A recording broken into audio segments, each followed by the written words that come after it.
The coffee had gone cold hours ago, but Willy Wren still held the cup like it might warm his hands. Outside his ship's cracked window, a million stars burned in the endless dark. Each one was a sun, maybe with planets, maybe with people looking. Back at him, the thought should have made him feel less alone. It didn't. His ship, the Renegade's Mercy, groaned around him like an old man getting out of bed. Every bolt, every wire, every piece of metal had a story written in scars. Laser burns. From trade wars that happened before Willy grew his first beard. Meteor dents that no one bothered to fix because they didn't hurt anything important. The autopilot made a whining sound every time it changed direction. It's like a dog with a bad leg. Most ships like this one had been scrapped years ago, turned into spare parts or melted down for the metal. But not the Mercy. She flew because Willy was too stubborn to let her die, and she was too mean to quit on him. They made a good pair that way. Willy wasn't much to look at. Average height, brown hair that needed cutting, clothes that had seen better decades. His face was the kind people forgot 5 minutes after meeting him. That was fine by him. In his line of work, being forgettable kept you breathing. He hauled cargo across the galaxy's backwater routes. The jobs other pilots wouldn't touch or couldn't handle or were too smart to take. Willy had been doing it for 15 years, and in all that time, he'd learned one simple rule. Don't ask questions about the cargo. Questions got you killed, or worse, they got you involved. But tonight, staring at the job details on his flickering screen, Willy felt that old, familiar knot in his stomach. The kind that said this job was different. The kind that said he should have said no. The contract was simple enough on paper. Pick up 3 biological specimens from a research station. Transport them to Hellion Outpost 7. Get paid. Easy money. For a 2-week haul through quiet space. Except the paperwork called them non-citizen biologicals. Willy had been around long enough to know what that really meant. It was a fancy way of saying people the government doesn't consider people. The kind of cargo that didn't officially exist, couldn't complain, and wouldn't be missed if something went wrong. Willy rubbed his tired eyes and tried to push the thought away. A job was a job. Out here in the empty spaces between civilized worlds, morals were a luxury most people couldn't afford. He'd learned that lesson the hard way, more times than he cared to remember. The ship's computer chimed softly. They were 3 hours into the journey and everything was running smooth. Willy should have been happy about that. Instead, he found himself thinking about the cargo bay, about what he'd find if he went down there and looked. Don't ask questions. He reminded himself, don't get involved. But his feet were already carrying him toward the door. The Mercy's corridors were narrow and poorly lit. Emergency. Strips cast everything in a sickly yellow glow that made shadows dance at the edges of Willy's vision. The air recyclers hummed in the walls, processing the same breath over and over until it tasted like metal and old socks. Willy had walked these halls thousands of times. But tonight they felt different. Longer, somehow. Like the ship was trying to give him time to change his mind, turn around, go back to his coffee and his console and his carefully practiced ignorance. The cargo bay door stood closed at the end of the corridor. Willy stared at it for a long moment, his hand halfway to the control panel. Once he opened that door, there would be no going back. He'd have to see whatever was inside, and once he saw it, he'd have to decide what kind of man he really was. The door slid open with a soft hiss. The first thing Willy noticed was how clean everything was. Most of his cargo came in crates or containers. Industrial packaging that looked like what it was, stuff being moved from one place to another, but this bay had been set up like a room. Clean floors, decent lighting, even a small table and some chairs. The second thing he noticed was the smell. Not the usual mix of recycled air and machine oil. This smelled like people, like a family's living space. And then he saw them. 3 figures sat on simple cots at the far end of the bay. A woman and 2 children, arranged like they were posing. for a picture that would never be taken.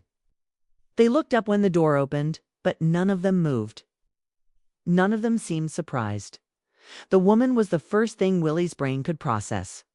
She was tall, even sitting down with the kind of straight-backed posture that spoke of either military training or royal blood. Her skin was a soft purple color, like the sky just before dawn, and it seemed to glow faintly in the artificial light. Her hair was white as fresh snow, long and carefully braided despite whatever circumstances had brought her here. But it was her eyes that stopped Willie cold. Dark purple, almost black, and completely calm. Not afraid, not angry, not pleading. Just ... waiting. Like she'd already seen how the story ended and was patiently letting it play out. The boy was maybe 7 or 8, with the same purple skin and white hair as the woman. He stood in front of the other two, small fists clenched at his sides, trying to look fierce despite being barely tall enough to reach Willie's belt buckle. His jaw was set in a way that reminded Willie of himself at that age. Ready to fight? The whole universe if he had to. The little girl couldn't have been more than 5. She peeked out from behind her brother, clutching a raggedy blanket that had probably been blue once but had faded to gray. Her eyes were silver instead of purple, wide and curious despite the fear Willie could see lurking behind them. For a long moment, nobody spoke. The ship hummed around them, carrying them all toward whatever fate waited at Helion Outpost 7. Then the boy stepped forward, chin raised in challenge. "Are you going to sell us too?" he asked. Willie's blood turned to ice. Water. The kid had spoken in perfect standard. No accent, no translator delay. He understood exactly what was happening to them. Double quotes, you ... You speak standard, Willie managed to say. His voice came out rough, like he'd been shouting, "Dut." The boy didn't answer, but his eyes never left Willie's face. Behind him, the little girl whispered, something too soft to hear. Willie caught the words "bad man" and felt something twist in his chest. The woman still hadn't moved. She sat like a statue, one arm around each child, watching Willie with those impossible, calm eyes. There was something in her expression that reminded him of pictures he'd seen of ancient queens. The kind who faced execution with dignity instead of tears. Willie took a step back without meaning to. This wasn't what he'd expected. Specimens were supposed to be in cages or stasis pods. It's not sitting on beds asking questions in voices that sounded too much like his nephew back on Earth. Double quotes he started, then stopped. What was he supposed to say? Think he was just the delivery boy? That it wasn't his fault? Think they should save their questions for whoever was waiting at the other end? Instead, he turned and walked out. The door slid shut behind him with a sound like a coffin closing. Willie made it halfway back to the cockpit before his legs gave out. He slumped against the corridor wall, head in his hands, trying to push the image of those 3 faces out of his mind. Especially the little girl with her silver eyes and her questions about bad men and soft blankets. This was supposed to be simple. Pick up cargo, deliver cargo, get paid. He wasn't supposed to know their names or hear their voices or see the way they held each other like it was the only thing keeping them from falling apart. But he had seen it. And now he couldn't unsee it. Willie didn't sleep that night. He lay in his narrow bunk, staring at the ceiling while the ship's engines vibrated. Through his bones. Every time he closed his eyes, he saw the woman's face. Not pleading, not desperate. Just ... resigned. Like she'd given up hope so long ago that she couldn't even remember what it felt like. That was what bothered him most. Not the fear he might have expected, but the complete absence of it. The way they'd looked at him like he was just another part of a machine they'd been fed into. Another step in a process that would end with them disappearing forever. By morning, Willie had made a decision. Not a good one. Probably not a smart one. But a decision nonetheless. He raided his personal food stores, the good stuff he kept for long hauls and emergencies. Real meat, real vegetables, bread that didn't taste like cardboard. It wasn't much, but it was what he had. The cargo bay door seemed to take forever to open. When it finally did, the boy was standing again, same position as before. The woman sat behind him, the little girl tucked under her arm like a bird sheltering from a storm. Willie held up the tray of food. "Just food," he said quietly. "It's real, not rations, still warm." The boy's eyes narrowed with suspicion, but Willie saw the way his gaze flicked to the tray. The way his throat moved when he swallowed. "You don't have to eat it," Willie added, setting the tray down on a nearby crate. "Just thought you might want something good for once." He turned to leave, then stopped. "What's your name, kid?" The boy hesitated, glanced back at the woman. She gave the tiniest nod. "Taryn," the boy said. "She's sorry." He didn't introduce the woman, and Willie didn't ask. Some things were too important to give away to strangers. Willie," he said. "Willie Wren." Taryn just nodded, but something in his posture had changed. Still protective, still ready to fight, but not quite as hostile. Willie left them to their meal and returned to the cockpit. An hour later, he checked the security feed. The tray was empty, and all three of them were asleep, curled together under the woman's cloak. Even in sleep, they held each other tight. The next day, Willie found a drawing tucked into a wall panel near the medical bay. Stick figures drawn in crayon, a big one with sad eyes and a frown. Two small ones holding hands and a tall one with long hair. At the bottom, in careful letters, "This was you. Now you look different." Willie stared at the drawing for a long time. When he brought the next meal, he included extra fruit and a small toy he'd found in the ship's lost and found. Nothing fancy. Just a little wooden horse carved by some passenger years ago. Sari followed him to the door this time, bare feet silent on the metal floor. She pressed something into his hand without a word. A piece of ribbon, pale blue and carefully preserved. Then she looked up at him with those silver eyes and smiled just a little. That night, Willie didn't check the security feed. It felt too much like spying. Instead, he sat in the cockpit, turning the ribbon over in his fingers. Can tried to figure out what the hell he was going to do, because one thing was clear. He couldn't deliver them to Helion Outpost 7. Not anymore.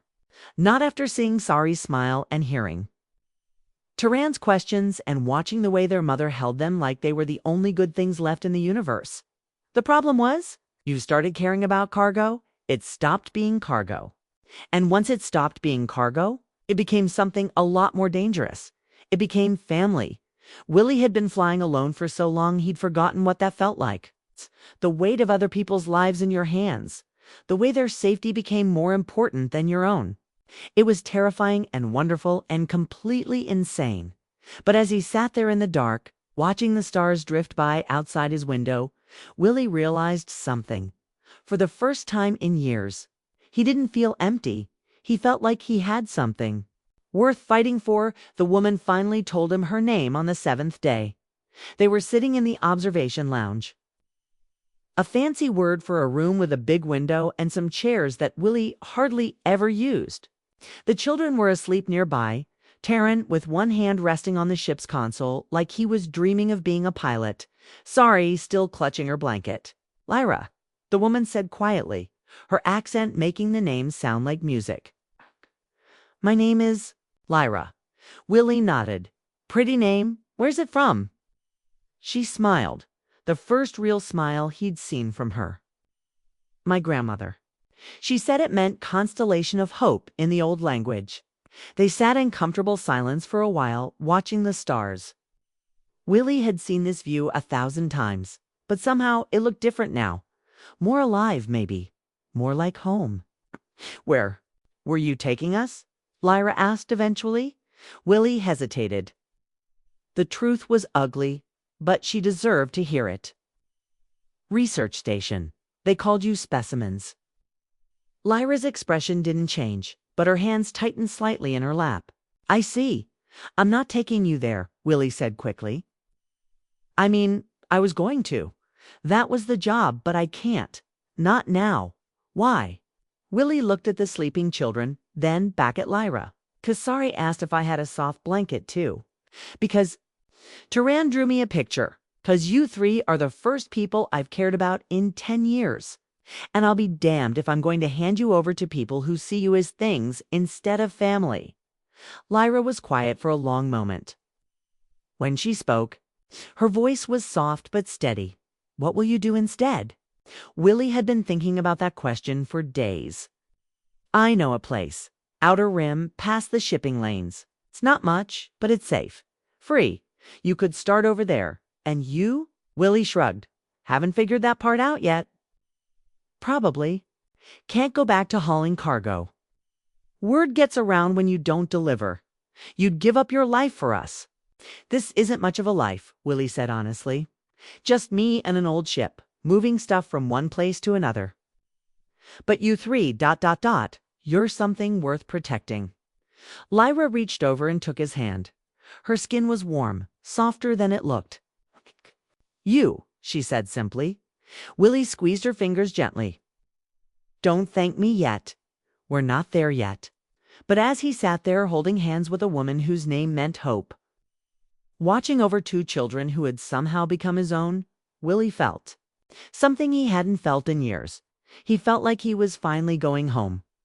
Color, so much color. The soil in Lethan was velvet, deep purple, rich with old minerals. My people called me Carrie. It means green hands anything. I touched Wold Grow. Willie didn't interrupt. Her voice wasn't loud, but every word landed heavy like each. One cost her something. They burned the gardens. She continued, salted the fields. What we couldn't carry, they destroyed. What we couldn't hide, they took. Her hands were folded tightly in her lap. He noticed the faint calluses on her fingers. Small, circular.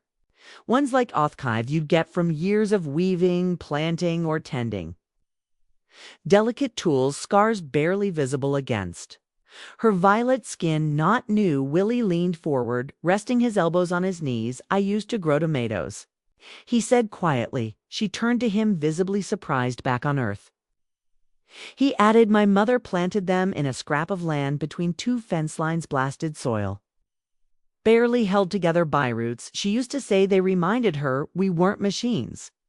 That we were still people, even if the world didn't think so anymore. Her lips twitched. Just barely, not a smile, but something near it. Yush said, looking at him more directly now. You're not what I expected. Willie's brow lifted slightly, but he smiled. You will neither, are you? Something eased in the air between them, a shift. Subtle betrayal, not trust, not yet, but the first crack in the wall. Terran stirred and opened one. He didn't speak, but when saw Willie and his mother sitting together, not at odds, not in silence, he settled back down without a word, as if I had seen what he needed to. Sorry, mumbled something in her sleep and reached toward her mother. The woman instinctively gathered the girl closer, never breaking eye contact with Willie. Where are we going? She asked after a long silence. Willie hesitated. Officially, Helen Outpost 7. Her expression didn't change, but her hands tightened slightly around her daughter.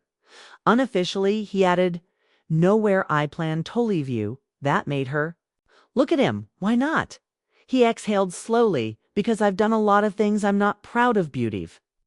Never delivered a family like they were cargo, and I'm not about to start now. She watched him closely, searching for something in his face. Then why take the job? That question had haunted him since the moment the door opened and had seen them huddled together. He didn't have a good answer, not one that didn't make him look worse, because it needed the credits. He said honestly, and because I didn't think I'd care. She nodded slowly, not in judgment, but in understanding. I didn't think anyone would. She said. Willie rubbed a hand over his face. Yeah, well, I've been wrong about more important things. They sat like that for a while, longer, the stars crawling by outside the engines, humming softly beneath their feet. What should I call you? He asked. Eventually she hesitated, then spoke the name like it was something sacred. Lyra. Lyra, he repeated, tasting the sound that suits you. A small silence fell again, but it was warmer now, comforting. Even Lyra looked toward her sleeping children. Do they know? She asked. Do they understand what was going to happen? Willie shook his head. Turan suspects. He's sharp. Sorry, she's too young. She just wants her blanket and her mother and maybe someone to make her feel safe. Lyra nodded slowly. Then she already has. What? I don't, Willie. Turned to look at her. Really look. She wasn't broken, not even close, but she'd been. Bent, stretched, thin, tested in ways most people wouldn't survive, and yet here. She was still holding her children like armor, still facing Thesters like they might offer a future. You're safe now, he said without hesitation. She didn't thank him, but shouldn't look away. Either that night, for the first time, Lyra and the children slept in the crew quarters, not the containment bay. Willie had moved a few things around, gave, sorry, an extra pillow made. Terran, a small cot near the engine room where he could hear the ship's rhythm like a heartbeat. Lyra didn't protest.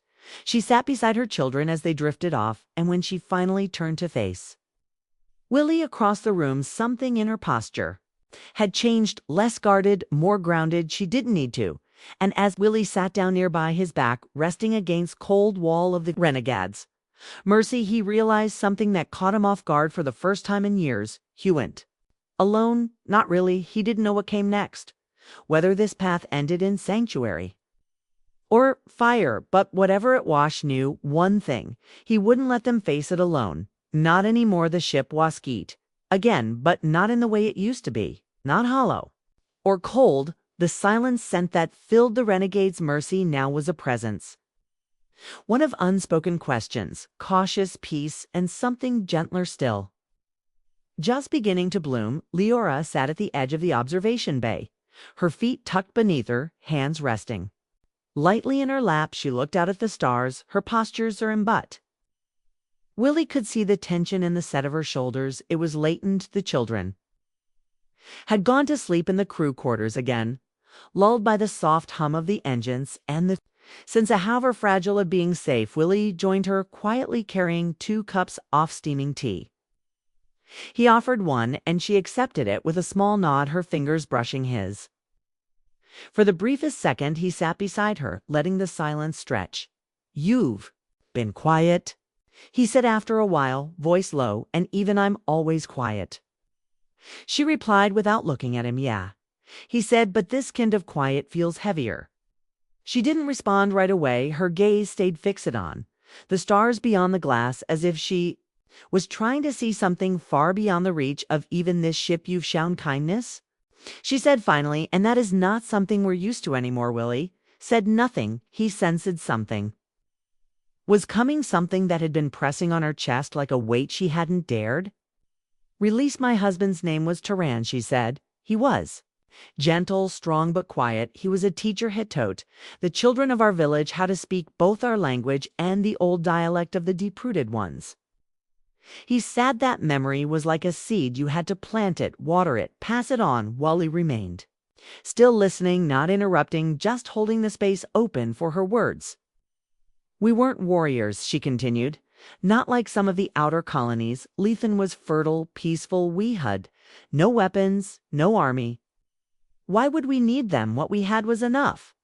Land, water, lauder. Our children grew up with soil under their fingernails and songs on their tongues. Her voice faltered and she swallowed hard. They came without warning, corporate units under private commission, not soldiers, not officials, mercenarious, authorized by treaty loopholes and profit. Someone had discovered rare mineral traces beneath the southern valleys, valuable enough to buy silence from any council. She paused, her knuckles whitening around the ceramic mug. They wanted the land we were in. The way Willie exhaled slowly, his jaw tightened, but he kept his voice calm. What Aponathi offered relocation, at first promised compensation. A place to rebuild. Most of us refused. We knew better. Sothi waited, and then they salted the ground, poisoned the rivers. When we tried to leave, they fired on ore transport caravans. Said we were violating containment. Some escaped, most didn't. She turned to him. Now her eyes wet but steady. They killed Terran during the second sweep. Said he was resisting when he stepped in front of a child. They shot him through the chest. I watched him fall. Her voice didn't crack, but it trembled around the edges like wind at the edge of a storm. I carried sorry on my back. Terran by the hand, we fled into the canyon groves. We survived on dry bark and river moss hid. When we heard engines overhead, we found others refugees. A few ships, still willing to smuggle, we paid what we could, and then, Willie asked quietly, we were betrayed. The man who promised us passage turned us in for a bounty. Said he was doing us a favor by handing us over alive. Willie's hands curled into fists on his knees, and that's how you ended up in my hold. He muttered, yes. She said you were supposed to be the final delivery. He let the truth settle between them. There was a bitter sting to it, a kind of shame that no apology could soften. I didn't know, he said. She nodded once. Now you do. A long silence followed. Used to think people like me had the luxury of staying neutral, he said. I wasn't part of any system. I was a drifter, didn't make the rules, didn't break them. Passed through, took jobs, moved cargo, kept my head down, and now I know that silence is a kind of choice. Lyra studied him. The stars reflected in her eyes like tiny frozen suns. Why did you take the job? Willie, she asked. He didn't look at her right away and needed the credits. He said, that's the truth, but deeper than that maybe. I stopped believing I could be anything else. I wasn't a soldier, I wasn't a savior, I was just moving things from one place to another. He leaned back, staring up at the stars. My brother died in a colony skirmish years ago. Earth politics, he picked the wrong side, and I picked nothing, never forgave myself for surviving it. So I flew away, figured if I didn't get close to anyone again, I couldn't lose them. Lyra's voice was soft. And yet you're here. Yeah, he murmured. Seems like I was wrong about that too. She didn't answer, but after a long moment she reached out just enough for her fingers to brush his hand. It wasn't much, but it was the first time she'd touched him deliberately. I'm sorry about your husband, Willie said, his voice rough, and about what they did to your home. So am I, she whispered, but sorrow is not the same as surrender. No, he said, it's not. They sat like that a while longer, the stars spinning slowly above them, not fast, not urgent, just patient, like they had time, and maybe for the first time in a long while. So did he when they finally stood to return to the crew quarters. Lyra didn't walk behind him, she walked beside him, and Willie realized that whatever came next, however dangerous or uncertain, it would be shared, a fight not alone, but together. The cum unit beeped. It was a flat, sterile sound. Unassuming grotein, a sound that had echoed through the Renegade's Mercy 100 times before without consequence. But this time it struck Willie like a nail driven into his spine. He was in the cockpit running a diagnostic sweep on the upper thruster grid. The system's hum had faded into the background like usual, but that sound, sharp, insistent, cut through the ship's geek like a blade message received, high priority, encrypted. He didn't open it right away. His fingers hovered over the console. His breath came slow and shallow. He knew exactly what this was, the Bi-Earth one who had commissioned the transport of the non-citizen biologicals, the one waiting at Hellion Outpost.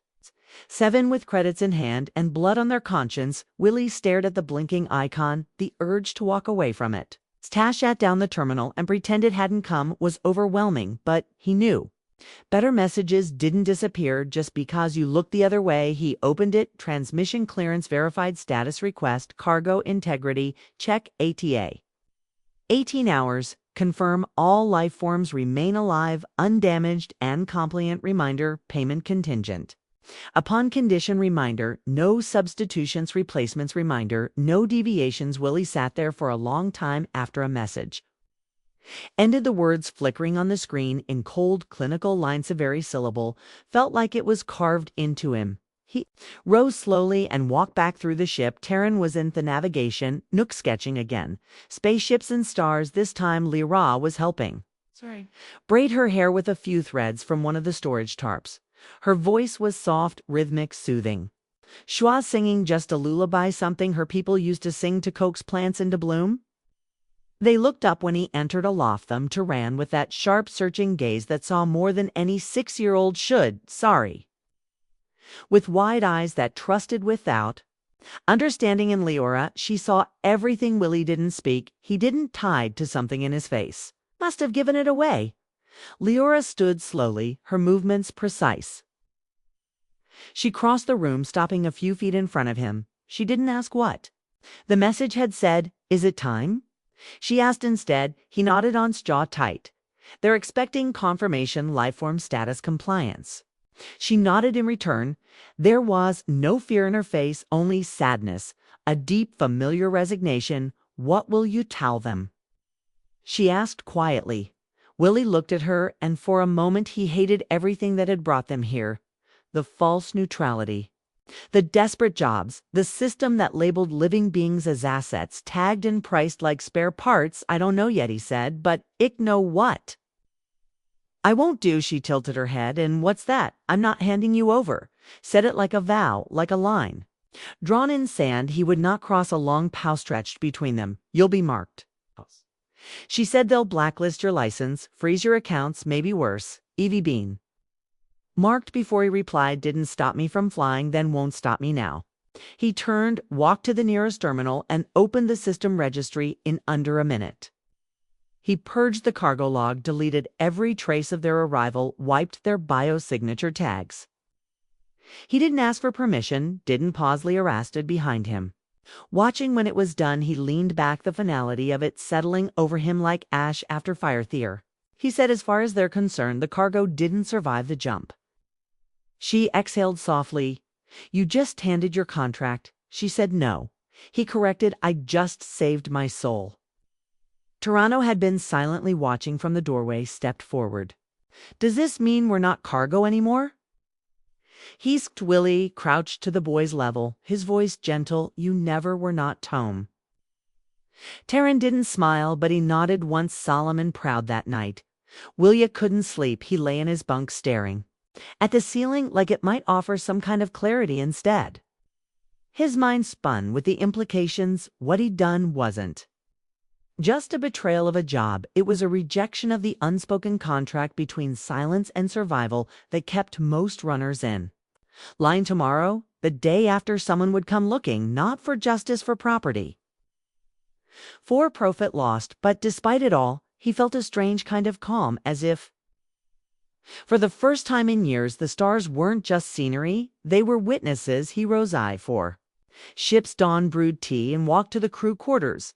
The lights were dim, casting soft halos on the walls. Leora was awake, seated by the viewport. She didn't look at him as he approached, but her voice broke the silence. There's no going back now. I don't want to, you don't even know where we're going. I don't need to. He said only that you're coming with me. She turned to face him then. Really face him. Her eyes were fierce, not hardened, but alive in a way that made him ache. You could have sold us, she whispered. You still could. I'd rather burn this ship down than let that happen. He said, a breath, a pause, then reached forward and took his hand, and in that moment, Willie Wren Freighter Loner, a man who had spent years believing he had nothing left to give, felt something shift so deep in his chest it almost hurt. Hope. It was still fragile, still raw, but it was real. And as the star stretched endlessly ahead of them, he no longer feared their coldness, because for the first time he wasn't flying alone. Willie hadn't always believed in second chances. The galaxy didn't hand them out freely. You had to fight for them, or steal them when no one was looking. But now, as he walked through the dim corridors of the RedditStories, he felt something shifting, not just in the ship, but in himself.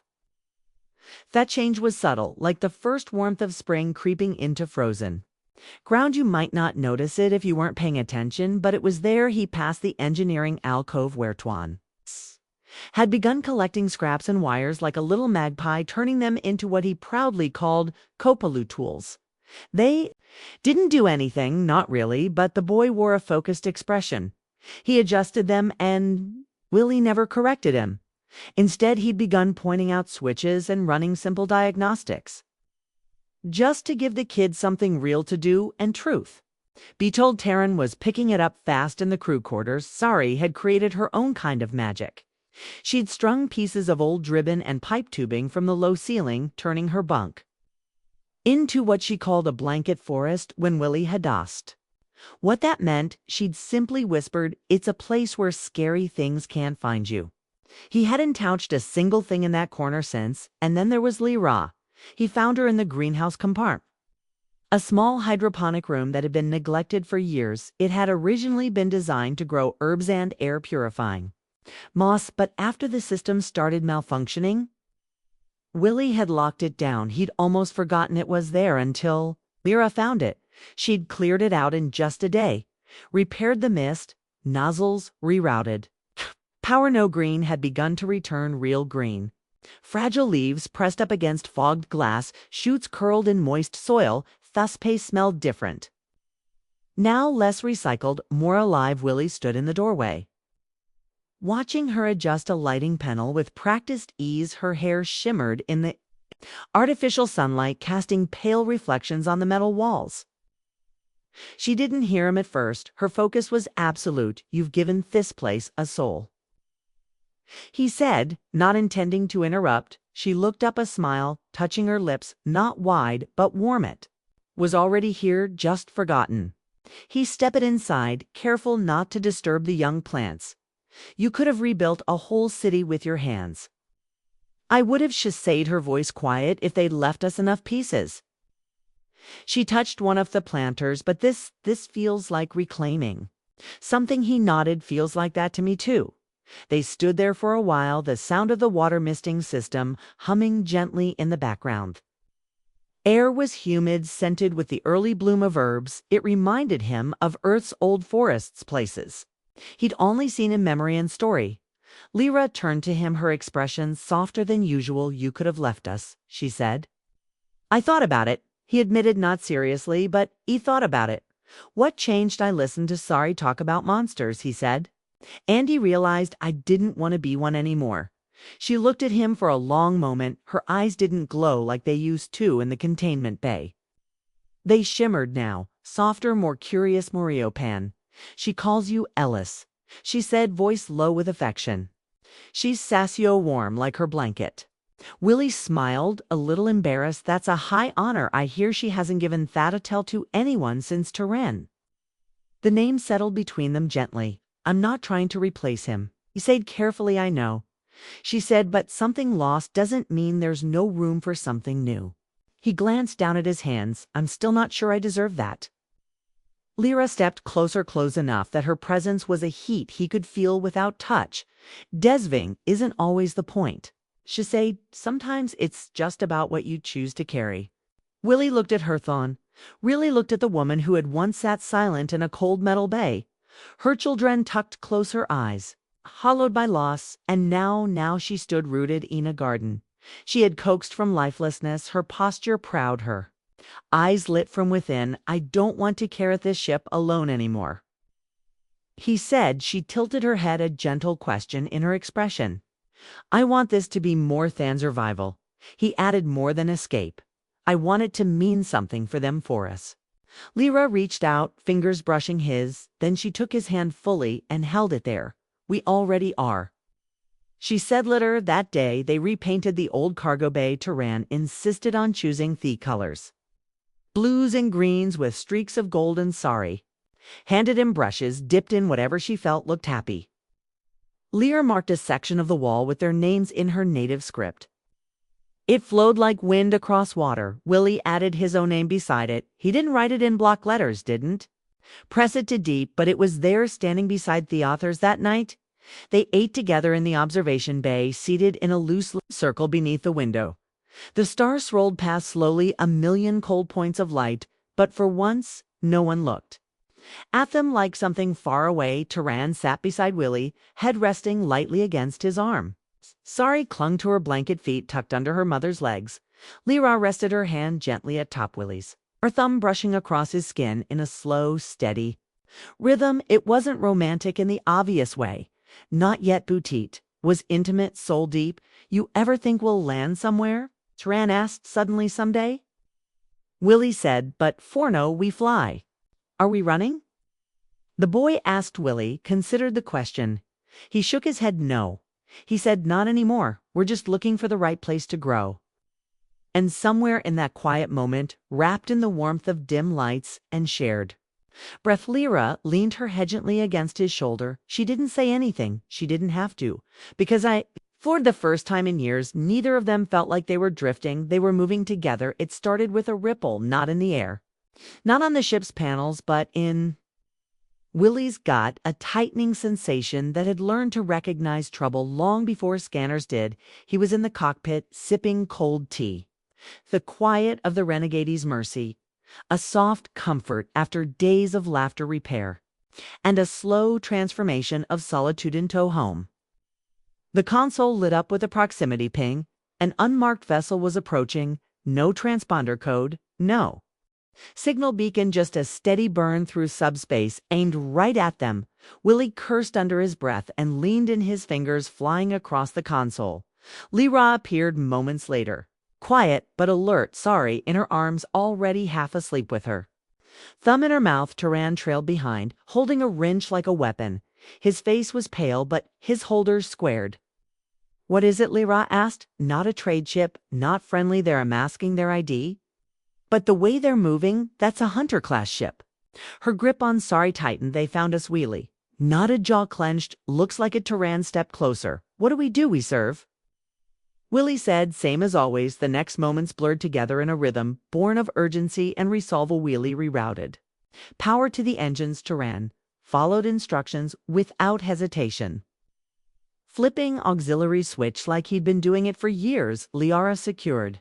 Sorry, in a shock stabilized nest they'd built together, a cushioned podrig near the back of the cockpit, and kissed her daughter's forehead with quiet fierceness. The Hunter ship didn't fire. Not yet, but they didn't need to. Their mere presence was a threat, a reminder that no matter how far you enter, no matter how far you enter, and we all know I've been exploring, and we all know I've been exploring that path, and we all know I've set with my nesses, with my sistet me metter, as we condet we said, so we know I said, my netter. Not yet, but what they know is .calstel yo. My matter bakan y assess. I don't want to see why I don't come with thick horror. I do why we see with con with k to cal caught in my ep key like custom me to see you. I see we kick you we I to give this we you to you to the uter with kai you kick sick you I give where I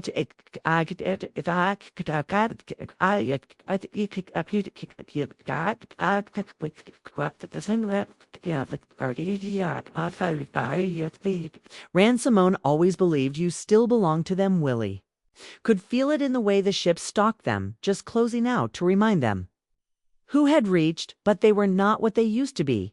He adjusted the ship's course, plotted a series of erratic jumps, and skimmed a nebula field no sane pilot would willingly cross. The Mercy wasn't fast, but she was stubborn, and so was her captain now.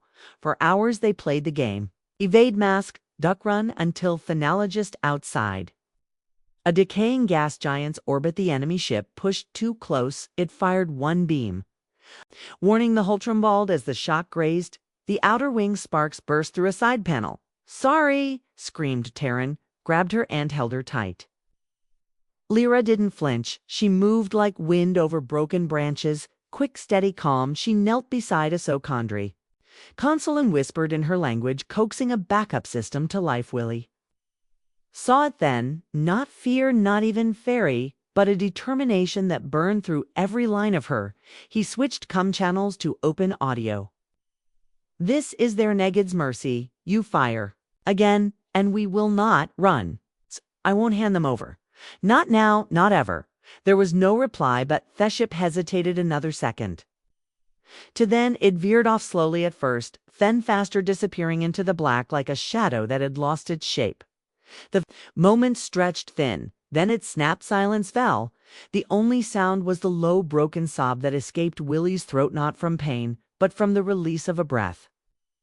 He hadn't realized he'd been holding Liara, crossed the room and pulled him into her arms. He didn't resist, didn't speak. He just let himself held. Later, after the ship had stabilized and the children were asleep again, they stood in the observation bay. The stars outside gleamed like frost over midnight glass. Their hands were still laced together. "You meant it," she said softly, every word. "I'll come back, I'm counting on it," he said, "but next time we'll be ready." She stepped closer. Her hands slid up his chest, not turgently, but reverently, like she was rediscovering something sacred in the shape of him. Her fingers rested over his shart. "It's strange," she murmured. "I thought I would never feel safe again." "Ah." and now I do," she whispered, "when I look at you." Willie touched her cheek, his thumb tracing the faint edge of a scar he'd never asked. About her skin shimmered under the soft light, and her eyes, those deep, luminous eyes, held galaxies inside them. "I think I was waiting for you," he said, "even before I knew you existed." She leaned in, their foreheads touched, and for a moment they just breathed the same breath. Then she kissed him. It wasn't desperate. It wasn't the kind of kiss that burned everything down. It was the kind that built. It was slow, certain, an anchor dropped in calm water. And when they pulled apart, neither of them spoke. They didn't need to. The next day they repainted the hull, not all of it, just a section under the cockpiterin. Picked the name The Mercies. Root because it had stopped drifting, because it had grown something. Sorry. Dekla thought the ship now belonged to everyone. Lyra braided pieces of cloth and ribbon into a crest and hung it over the navigation console. Willie reprogrammed the crew. Manifest Captain Willie, Renavigator, Lyra Carey co-pilot, Terran Carey communications officer, and Blanca commander. Sorry, Kaleri. They weren't hiding anymore. They were flying forward toward somewhere better. That night-asked ship hummed gently through space, and the stars passed overhead like ancient witnesses. Willie and Lyra stood side by side in the observation deck, her head resting on his shoulder, his arm around her waist. "You could have sold us," she whispered. "Yeah," he said, pressing a kiss to her temple. "But then I'd never have known what it's like to be someone's family or yours." She smiled, eyes wet. "Then you're not the man who took the job." "No," he said quietly. "I'm the man who stayed." And this time the stars didn't look cold at all. They looked like home. Years had passed, not marked by galactic calendars or trade cycles, but by little things. Sarah's shoes growing to small every other month. Terran's voice deepening into something strong and strong. Sure, and the lines around Willie's eyes deepening from worry and then from laughter. The Mercy's route still flew, though slower now, and not because of age. It was simply that they didn't need to rush anymore. The universe no longer felt like something chasing them. They had found a home, not a planet, though they had touched many, but a place band.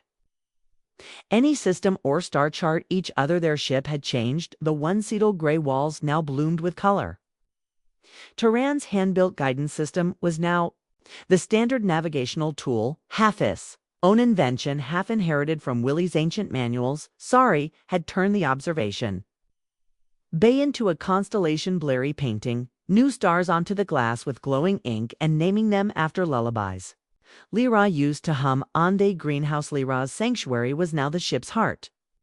Tall stalks of alien greens coiled around overhead railings. Vines bloomed against the walls. The air there was thick with life, and the scent of herbs clung to their clothes long after they left. Willie stood there now, just before sunrise, watching the mist swirl around his boots. Lyra entered behind him. Barefoot, as always, her long white hair braided loosely over one shoulder. Her skin, still a dusky violet now, held the glow of peace, rather than fur, in her hands. She carried a basket of fresh-cut blooms, soft purple like the Gordons of Lathon. "Once were you up early?" she said. Willie turned, a slow smile rising as their eyes met. "Couldn't sleep?" he said. "You weren't there." She stepped closer, voice quieter now. "Did you dream?" He nodded. "Of that first night, when you didn't say a word, but you looked at me like you were trying to decide if I was human or just another piece of steel." Lyra chuckled softly. "You were so awkward. I was terrified." She tilted her head. "Of me?" "Of what?" I was starting to feel. She stepped into his arms, one hand resting over his heart. "And now I still feel it," he whispered, stronger.